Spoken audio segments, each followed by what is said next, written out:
ಈ EPF 95 ಅಂದರೆ EPF ಕಾಯ್ದೆ ಸೆಕ್ಷನ್ 6A ಅಡಿಯಲ್ಲಿ ಸರ್ಕಾರವು 1995ರಲ್ಲಿ ಆರಂಭ ಮಾಡಿದ್ದು.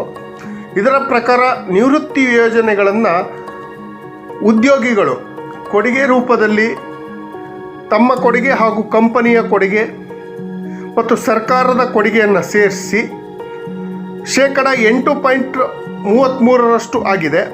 EPF 95 ಅಡಿಯಲ್ಲಿ 5,000ರಿಂದ 6,000ವರೆಗೆ ನಿವೃತ್ತಿ ವೇತನವನ್ನು ಪಡೆಯುವುದಕ್ಕೆ ಅವಕಾಶ ಇದೆ. ಇದು 95ಅಲ್ಲಿ ಪ್ರಾರಂಭ ಆಗಿದ್ದು. ಶೇಕಡ 12% ಅಂದರೆ ಶೇಕಡ 8.3% ಉದ್ಯೋಗಿಗಳು ಈ ಪಿಂಚಣಿ ಯೋಜನೆಯಲ್ಲಿ ಕೊಡುಗೆ ನೀಡುತ್ತಾರೆ. EPF ಶೇಕಡ 3.67% ಉದ್ಯೋಗದಾತರಿಗೆ ನೀಡುತ್ತೆ. ಇದು ಸಿಂಪಲ್ ಆಗಿ ಹೇಳಬೇಕು ಅಂದರೆ ಏನು ಪ್ರೈವೇಟ್ ಸೆಕ್ಟರ್ಗಳಲ್ಲಿ ಕಾರ್ಮಿಕರಾಗಿ ಕೆಲಸ ಮಾಡ್ತಾ ಇರೋಂಥ ಎಂಪ್ಲಾಯಿಗಳಿಗೆ ಇದು ತುಂಬ ಉಪಯುಕ್ತ ಆಗತ್ತೆ. ತಮ್ಮ ಉದ್ಯೋಗ ಮಾಡ್ತಾ ಇರೋಂಥ ಅವಧಿಯಲ್ಲಿ ಎಷ್ಟೇ ದುಡಿಮೆ ಮಾಡಿದ್ರೂ ಕೂಡ ಕೊನೆಗಾಲದಲ್ಲಿ ಅದನ್ನು ಉಳಿಸ್ಕೊಂಡು ತಮ್ಮ ಜೀವನಕ್ಕೆ ಮತ್ತು ಆರೋಗ್ಯದ ದೃಷ್ಟಿಯಿಂದ ಪೆನ್ಷನ್ ಪಡೆಯೋದಕ್ಕೆ ಇದೊಂದು ಅತ್ಯುತ್ತಮವಾದ ಯೋಜನೆ ಅಂತ ಹೇಳ್ಬೋದು. EPF 95 ಬಗ್ಗೆ ವಿವರವಾದ ಮಾಹಿತಿಯನ್ನು ಹೇಳ್ತಾ ಹೋಗ್ತೀನಿ. ಸ್ನೇಹಿತರೆ, ಈ EPF 95 ಬಗ್ಗೆ ಕ್ಲಿಯರ್ ಕಟ್ಟಾಗಿ ತಿಳ್ಕೊಬೇಕು ಅಂದರೆ ಈ EPF 95ಅಲ್ಲಿ ಏನು ಪ್ರೈವೇಟ್ ಸೆಕ್ಟರಲ್ಲಿ ವರ್ಕ್ ಮಾಡೋವಂಥ ಉದ್ಯೋಗಿಗಳು 12% ತಮ್ಮ ಮೂಲ ವೇತನದಲ್ಲಿ 12%ನ್ನು ಈ EPFಗೆ ಕೊಡುಗೆಯಾಗಿ ನೀಡಬೇಕಿತ್ತು. ಅದೇ ರೀತಿ ಉದ್ಯೋಗದಾತರಿಗೆ ಏನು ಕೆಲಸ ಕೊಟ್ಟಂಥ ಕಂಪ್ನಿ ಕೂಡ 12%ನ್ನು ಕೊಡಬೇಕಿತ್ತು. ಈ EPFಲ್ಲಿ 2 ವಿಧ ಇದೆ. ಏನಂದರೆ EPF 1 ಮತ್ತು EPS ಅಂತ, ಎಂಪ್ಲಾಯೀಸ್ ಪ್ರಾವಿಡೆಂಟ್ ಫಂಡ್ ಹಾಗೂ ಎಂಪ್ಲಾಯೀಸ್ ಪೆನ್ಷನ್ ಸ್ಕೀಮ್ ಅಂತ. ಈ 2 ವಿಧದಲ್ಲಿ ಏನು ಉದ್ಯೋಗದಾತರು 12% ಕೊಡ್ತಾ ಇದ್ರಲ್ಲ, ಈ 12% ಪೂರ EPFಗೆ ಹೋಗ್ತಾ ಇತ್ತು. ನಿನ್ನ ಉಳಿದಂಥ ಏನು 12% ಕಂಪ್ನಿಯವ್ರು ಕೊಡ್ತಿದ್ರಲ್ಲ, ಆ ಕಂಪ್ನಿಯವ್ರು ಕೊಟ್ಟಿರೋ 12%ಅಲ್ಲಿ 8.33% EPSಗೆ ಹೋಗೋದು. ನಿನ್ನ ಉಳಿದಂಥ 3.37% ಏನಿದೆ ಅದು EPFಗೆ ಹೋಗ್ತಿತ್ತು. ಅದ್ರ ಜೊತೆ ಸೆಂಟ್ರಲ್ ಗೌರ್ಮೆಂಟು ಕೂಡ 1.66%ನ್ನು ಈ EPSಗೆ ಅಂದರೆ ಎಂಪ್ಲಾಯೀಸ್ ಪ್ರಾವಿಡೆಂಟ್ ಪೆನ್ಷನ್ ಪ್ಲಾನಿಗೆ ಕೊಡುವಂಥ ಪದ್ಧತಿ ಜಾರಿಗೆ ಬಂತು. ಬಟ್ಟು ಕೇಂದ್ರ ಸರ್ಕಾರ ಇದಕ್ಕೆ ಒಂದು ನಿಯಮವನ್ನು ಜಾರಿಗೆ ತಂತು.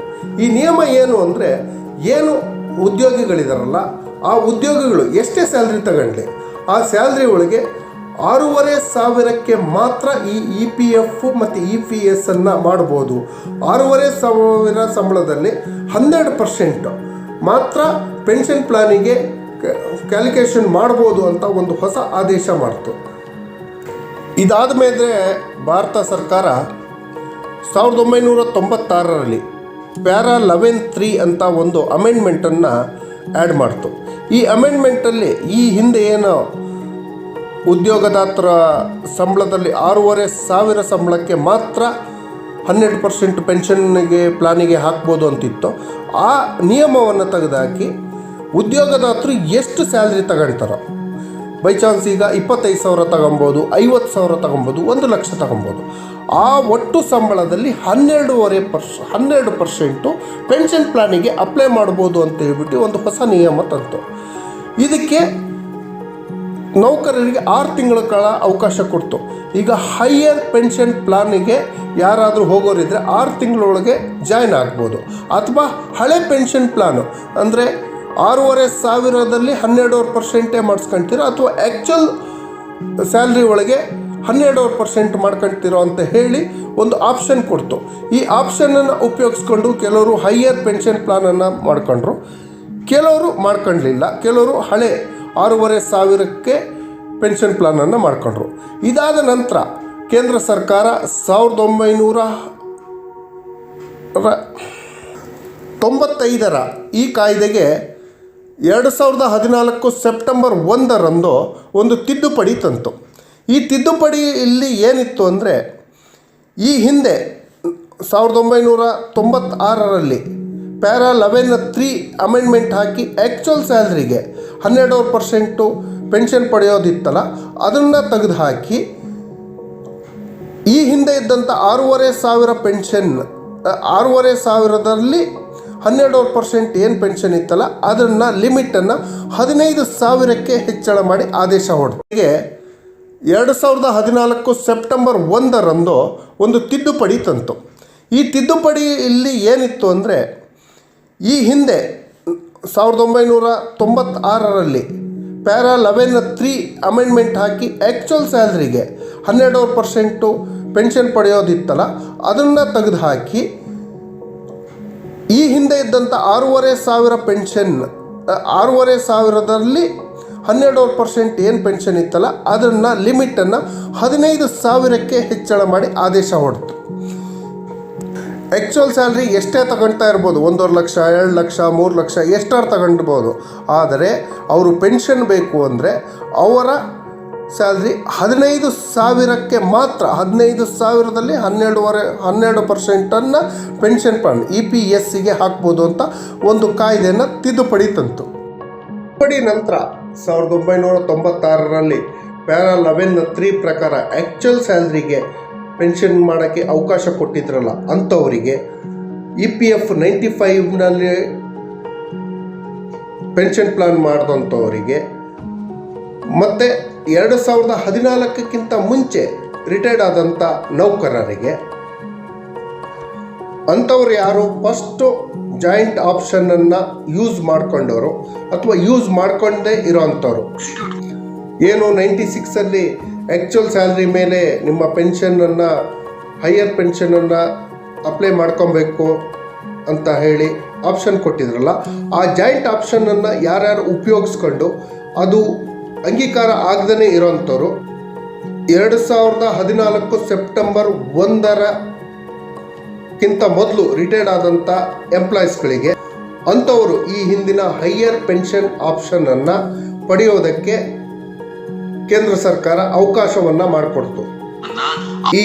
ಈ ಮೊದಲೇ EPFಗೆ ಜಾಯ್ನ್ ಆದಂಥವ್ರು 2014 ನಂತರ ಕೂಡ ಕರ್ತವ್ಯ ಮಾಡ್ತಾ ಇರೋವಂಥವರಿಗೆ ಏನು ಆಪ್ಷನ್ನು ಅನ್ನೋದ್ರ ಬಗ್ಗೆ ಕ್ಲಾರಿಟಿ ಸುತ್ತೋಲೆಯಲ್ಲಿ ಇರಲಿಲ್ಲ. ಈ ಬಗ್ಗೆ ಸುಪ್ರೀಂ ಕೋರ್ಟಲ್ಲಿ ಹಲವಾರು ವಿಚಾರಣೆಗಳನ್ನು ನಡೆದು, ಈ ವಿಚಾರಣೆಯಲ್ಲಿ ಸುಪ್ರೀಂ ಕೋರ್ಟು ಸ್ಪಷ್ಟವಾಗಿ ಇಂಥವರಿಗೂ ಕೂಡ ಹೈಯರ್ ಜಾಯಿಂಟ್ ಆಪ್ಷನ್ನಿಗೆ ಅವಕಾಶ ಮಾಡಿಕೊಡಬೇಕು, ಹೈಯರ್ ಪೆನ್ಷನ್ನಿಗೆ ಇವರು ಅರ್ಹರು ಅಂತ ಸುಪ್ರೀಂ ಕೋರ್ಟು ತನ್ನ ಆದೇಶದಲ್ಲಿ ತಿಳಿಸಿತು. ಯಾವ ನೌಕರರಿಗೆ ಇದನ್ನು ಕೊಡ್ಬೋದು ಅನ್ನೋದ್ರ ಬಗ್ಗೆ ಸ್ಪಷ್ಟವಾದ ಮಾಹಿತಿಯನ್ನು ಜಡ್ಜ್ಮೆಂಟಲ್ಲಿ ನೀಡಿದೆ. ಯಾರ್ಯಾರು ಈ ಕಾಯ್ದೆ 2014 ಸೆಪ್ಟೆಂಬರ್ 1ಕ್ಕಿಂತ ಮುಂಚೆ ಯಾರ್ಯಾರು EPFಗೆ ಜಾಯ್ನ್ ಆಗಿ ಡ್ಯೂಟಿ ಮಾಡ್ತಾ ಇದ್ದಾರೆ ಇಂಥವರಿಗಾಗಿ EPF 2023 ಫೆಬ್ರವರಿ 23ರಂದ ಒಂದು ಹೊಸ ಸರ್ಕ್ಯುಲರನ್ನು ಅನೌನ್ಸ್ ಮಾಡ್ತು. ಈ ಸುತ್ತೋಲೆಯಲ್ಲಿ ಸುಪ್ರೀಂ ಕೋರ್ಟ್ ನೀಡಿದಂಥ ಆದೇಶಕ್ಕೆ ಅನುಗುಣವಾಗಿ ಸುತ್ತೋಲೆಯನ್ನು ಹೊರಡಿಸಿತ್ತು. ಈ ಸುತ್ತೋಲೆಯಲ್ಲಿ ಏನು ಹೈಯರ್ ಪೆನ್ಷನ್ ಎಲಿಜಿಬಲ್ ಯಾರ್ಯಾರು ಇರ್ತಾರೆ ಅನ್ನೋದ್ರ ಬಗ್ಗೆ ಸ್ಪಷ್ಟವಾಗಿ ಉಲ್ಲೇಖವನ್ನು ಮಾಡಿತ್ತು. 2014 ನಂತರ ಸೇವೆಯಲ್ಲಿರುವ ಅಥವಾ ನಿವೃತ್ತಿ ಹೊಂದಿದವರು ಫಸ್ಟ್ ಜಾಯಿಂಟ್ ಆಪ್ಷನ್ನು ಮತ್ತು ಎರಡನೇ ಜಾಯಿಂಟ್ ಆಪ್ಷನನ್ನು ಆ್ಯಕ್ಷನ್ ಮಾಡಿದವರು ಅಪ್ಲೈ ಮಾಡಿದವರಿಗೆ, ಏನು 2014ರಲ್ಲಿ ಏನು ಹೊಸ ಕಾಯ್ದೆ ಬಂತಲ್ಲ ಸೆಪ್ಟೆಂಬರ್ 1ರಂದು, ಈ ಸಮಯದಲ್ಲಿ ಕೂಡ ಒಂದು 6 ತಿಂಗಳು ಅವಕಾಶವನ್ನು ಕೊಟ್ಟಿದ್ದರು.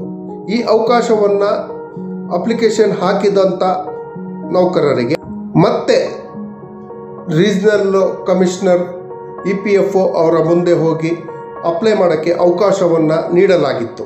ಈ 2 ಜಾಯಿಂಟ್ ಆಪ್ಷನ್ಗಳನ್ನು ಬಳಸಿಕೊಂಡಂಥ ನೌಕರರು ಹೈಯರ್ ಪೆನ್ಷನ್ ಪ್ಲಾನನ್ನು ಪಡೆಯಲು ಅರ್ಹರು ಅಂತ ಈ ಸುತ್ತೋಲೆಯಲ್ಲಿ ಸ್ಪಷ್ಟವಾಗಿ ಹೇಳಿತ್ತು. ಏನು 2014ಕ್ಕಿಂತ ಮುಂಚಿತವಾಗಿ EPFನಲ್ಲಿ ಇದ್ದು 2014 ನಂತರ ಕೂಡ ತಾವು ಡ್ಯೂಟಿಲಿದ್ದಂಥವ್ರು ಈ ಫಸ್ಟ್ ಜಾಯಿಂಟ್ ಆಪ್ಷನನ್ನು ಉಪಯೋಗಿಸ್ಕೊಂಡೇ ಇದ್ದು, ಅಥವಾ ಅಪ್ಲಿಕೇಶನ್ ಹಾಕಿ ಏನು ಇ ಪಿ ಎಫ್ಫಿಂದ ರಿಜೆಕ್ಟ್ ಆದಂಥವರು ಕೂಡ ಹೈಯರ್ ಪೆನ್ಷನ್ ಪ್ಲಾನಿಗೆ ಎಲಿಜಿಬಲ್ಲು ಅಂತ ಈ ಸುತ್ತೋಲೆಯಲ್ಲಿ ಕ್ಲಿಯರ್ ಕಟ್ಟಾಗಿ ತಿಳಿಸಿದೆ. ಇಷ್ಟೆಲ್ಲ ಮಾಹಿತಿಗಳಿಗೆ ಸ್ಪಷ್ಟವಾದ ಮಾಹಿತಿ ಬೇಕು ಅಂದರೆ ನಿಮ್ಮ ನಗರಗಳಲ್ಲಿ ಅಥವಾ ಜಿಲ್ಲಾ ಕೇಂದ್ರಗಳಲ್ಲಿರುವಂಥ ಇ ಪಿ ಎಫ್ ಆಫೀಸಿಗೆ ಹೋಗಿ ಕ್ಲಿಯರ್ ಕಟ್ಟಾಗಿ ತಾವು ಯಾವಾಗ ಜಾಯ್ನ್ ಆಗಿದ್ರಿ, ತಾವು ಯಾವ ಆಪ್ಷನ್ಗಳನ್ನು ಯೂಸ್ ಮಾಡ್ಕೊಂಡಿದ್ರಿ, ಹೈಯರ್ ಪೆನ್ಷನ್ ಪ್ಲಾನನ್ನು ಯೂಸ್ ಮಾಡ್ಕೊಂಡಿದ್ರ ಅಥವಾ ಹಳೆ ಪೆನ್ಷನ್ ಪ್ಲಾನನ್ನು ಯೂಸ್ ಮಾಡ್ಕೊಂಡಿದ್ರ, ಈ ಯೂಸ್ ಮಾಡ್ಕೊಂಡಿರೋಂಥ ಪೆನ್ಷನ್ ಪ್ಲಾನಿಗೆ ತಮಗೆ ಎಷ್ಟು ಪೆನ್ಷನ್ ಬರುತ್ತೆ ಇದ್ರ ಬಗ್ಗೆ ಕ್ಲಿಯರ್ ಕಟ್ ಮಾಡಿಕೊಂಡು ಅಪ್ಲಿಕೇಶನ್ನ ಹಾಕಿ. ಯಾರ್ಯಾರು ಅವಕಾಶ ವಂಚಿತರಿದ್ದೀರಿ ಇವರು ಮಾಡ್ಕೊಳ್ಳಿ. ಈ ಇ ಪಿ ಎಫ್ 95 ಮತ್ತು ತಿದ್ದುಪಡಿ ಕಾಯ್ದೆ 2014ರಂತೆ ಏನು ಹಲವಾರು ವರ್ಷಗಳ ಕಾಲ ಪ್ರೈವೇಟ್ ಸೆಕ್ಟರಲ್ಲಿ ಕೆಲಸ ಮಾಡಿರ್ತೀರಿ, ಹಣ ಎಷ್ಟಿದ್ರೂ ಖರ್ಚಾಗಿ ಹೋಗ್ತಾ ಇರುತ್ತೆ. ಸ್ವಲ್ಪನಾದರೂ ಉಳಿಸ್ಬೇಕು. ಮನೇಲಿದ್ದರೆ ಅಂತೂ ದೇವರಾಣೆ ಉಳಿಯಲ್ಲ, ಪರ್ಸಲ್ಲಿದ್ದರೆ ಮೊದಲೇ ಉಳಿಯಲ್ಲ. ಅದಕ್ಕೋಸ್ಕರ ಸರ್ಕಾರ ಮಾಡಿರುವಂಥ ಇ ಪಿ ಎಫ್ 95ನ ಉಪಯೋಗಿಸ್ಕೊಳ್ಳಿ. ನಿಮ್ಮ ಸಂಬಳದಲ್ಲಿ ಮೂಲ ವೇತನದಲ್ಲಿ ಅಲ್ಪ ಸ್ವಲ್ಪ ಉಳಿಸಿ, ಕೊನೆಗಾಲದಲ್ಲಿ ಅಲ್ಪ ಸ್ವಲ್ಪ ಅಂದರೆ ನಿಮ್ಮ ಅಗತ್ಯಗಳಿಗೆ, ಆರೋಗ್ಯದ ಅಗತ್ಯಗಳಿರ್ಬೋದು, ಬೇರೆ ಅಗತ್ಯಗಳಿಗೆ ಇದನ್ನು ಉಪಯೋಗಿಸ್ಕೊಳ್ಳಿ. ತುಂಬ ಇದಾಗತ್ತೆ. ಯಾರ್ಯಾರು ಇ ಪಿ ಎಫ್ಗೆ ಅಪ್ಲೈ ಮಾಡಿಲ್ಲ, ಇ ಪಿ ಎಫ್ನ ಅಪ್ಲೈ ಮಾಡ್ಕೊಳ್ಳಿ. ನೆಕ್ಸ್ಟು ಜಾಯ್ನ್ ಆಗೋ ಅಂಥ ಕಂಪ್ನಿಗಳಲ್ಲಿ ಇ ಪಿ ಎಫ್ ಇದೆಯಾ ಅನ್ನೋದನ್ನು ಕನ್ಫರ್ಮ್ ಮಾಡ್ಕೊಳ್ಳಿ. ಕೆಲವರು ಕಾಂಟ್ರಾಕ್ಟ್ ಬೇಸಿಸ್ ಮೇಲೆ ಮಾಡ್ತಾರೆ, ಅಲ್ಲಿ ಯಾವುದೇ ಪಿ ಎಫ್ ಇರೋಲ್ಲ, ಇ ಪಿ ಎಫ್ ಇರೋಲ್ಲ. ಈಗೇನೋ ಸಂಬಳ ಸಿಗ್ತಾ ಇರುತ್ತೆ, ಮುಂದೆ ರಿಟೈರ್ಡ್ ಆದಾಗ ಯಾವುದೇ ಸಂಬಳಗಳಿರಲ್ಲ, ಆವಾಗ ತುಂಬ ತೊಂದರೆಯನ್ನು ಅನುಭವಿಸ್ತೀರಿ. ಈ ಎಲ್ಲ ವಿದ್ಯಮಾನಗಳನ್ನು ನೋಡಿಕೊಂಡು ಇ ಪಿ ಎಫ್ 95ನ್ನು ಅಪ್ಲೈ ಮಾಡ್ಕೊಳ್ಳಿ. ನಿಮ್ಮ ಭವಿಷ್ಯವನ್ನು ಉತ್ತಮವಾಗಿ ಮಾಡಿಕೊಳ್ಳಿ. ಇನ್ನೂ ಹೆಚ್ಚಿನ ಮಾಹಿತಿಗಾಗಿ ಇನ್ನು ಮುಂದಿನ ವಿಡಿಯೋದಲ್ಲಿ ನಿಮಗೆ ಸವಿಸ್ತಾರವಾಗಿ ತಿಳಿಸ್ತೀನಿ. ಈ ವಿಡಿಯೋ ನೋಡಿದ್ದಕ್ಕೆ ಧನ್ಯವಾದಗಳು. ಈ ಪ್ರಯತ್ನಕ್ಕೆ ನಿಮ್ಮೆಲ್ಲರ ಸಹಕಾರ ಬೇಕು. ಈ ಸಹಕಾರಕ್ಕಾಗಿ ಈ ಚಾನಲ್ಗೆ ಸಬ್ಸ್ಕ್ರೈಬ್ ಮಾಡಿಕೊಂಡು ನಮ್ಮನ್ನು ಬೆಂಬಲಿಸಿ. ಜೈ ಹಿಂದ್, ಜೈ ಕರ್ನಾಟಕ ಮಾತೆ.